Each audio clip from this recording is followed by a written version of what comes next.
Les défis de la mobilité en Afrique s'intensifient de plus belle. L'Afrique paie environ 314 milliards de dollars, soit plus de 197 677 milliards de francs CFA chaque année du fait de la congestion sur les réseaux routiers urbains.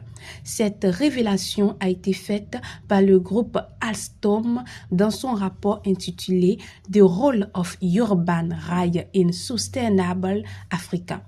Dans ce document, le constructeur ferroviaire français montre que les implications en matière de coûts sont le cumul de plusieurs externalités négatives telles que les pertes de productivité liées au temps perdu dans les embouteillages, l'augmentation des émissions de carbone, la pollution de l'air, les accidents de circulation.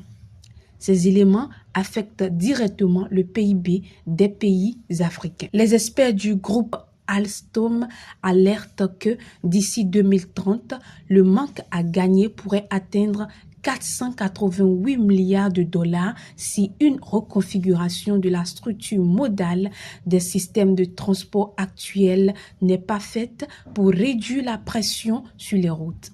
Cette refonte passera par les chemins de fer qui représentent seulement 1% du trafic dans les villes africaines.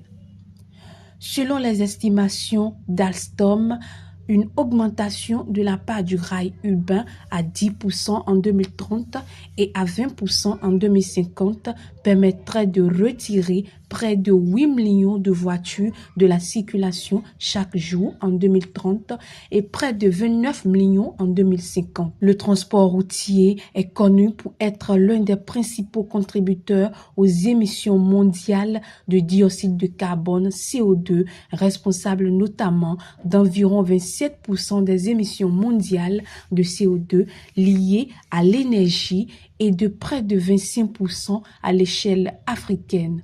Avec le scénario proposé par le groupe Alstom, un total cumulé de 1 gigatonne de CO2 devrait être évité entre 2023 et 2050. Sur cette période, 173 millions de tonnes de CO2 supplémentaires seront évitées si les systèmes ferroviaires urbains sont alimentés exclusivement à partir d'énergie renouvelable. Toutefois, l'Agence internationale de l'énergie, AIE, estime que pour atteindre le net zéro émission dans les transports à l'horizon 2050, il faudra élever la part modale du rail à plus de 40% d'ici 2030.